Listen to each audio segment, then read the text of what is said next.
Hello friends, जय Jagannath. SSC GK study YouTube channel को आपण मानक स्वागत जणुछि। तो आज रे वीडियो रे हम जानिबा सुंदरगढ़ होमगार्ड फिजिकल टेस्ट रे केउ सब इवेंट गुडी को करा जाउछि। तो चलନ୍ତୁ देखिबा। प्रथमे आपण मानकर फिजिकल मेजरमेंट करा जिवो, जेउथरे कि मेल मानकर हाइट 163 सेंटीमीटर हेबार कथा। तापरे वेट बा ओजन 50 केजी हेबार कथा। तापरे चेस्ट रहिला 76 सेंटीमीटर टू फुलाइवाकू पड़िबो 81 सेंटीमीटर, 5 सेंटीमीटर आपण मानकू फुलाइवाकू पड़िबो। तापरे फीमेल मानकर हाइट रहिला 153 सेंटीमीटर एवं वेट बा ओजन 45 केजी हेबा दरकार।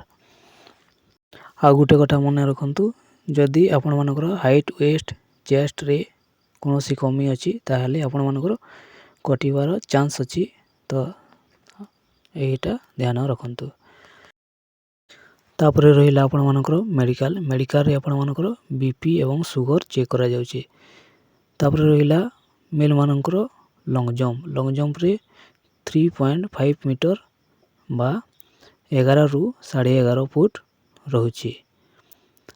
तापरे रहिला फीमेल मानकर लॉन्ग जंप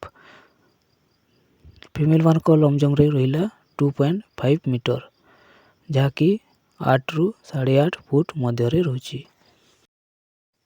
तापरे रहिला पुशअप रे मेल मानकर 10 टी एवं फीमेल मानकर 8 टी। तापरे रहिला स्क्वाट रे आपण मानकर मेल मानकर रहिला 30 टी एवं फीमेल मानकर 20 टी स्क्वाड मारिବାକୁ पड़िबो। तापरे रहिला सिटअप रे मेल मानकर 16 टी एवं फीमेल मानकर 12 टी। तापरे रहिला प्लांक होल्ड एक्सरसाइज जो रहिछि, सेतिरे मेल मानकर हला 50 सेकेंड होल्ड करिवाकू पड़िबो एवं फीमेल मानकर 40 सेकेंड होल्ड करिवाकू पड़ुछि। आ गुटे कथा मन रखंतु, आपण माने जो रिटन एग्जाम रे एडमिट कार्ड नै करि जितिले से एडमिट कार्ड ही नै कि जिवे एवं आधार कार्ड आइडेंटिटी प्रूफ हिसाब रे नै कि जिवे।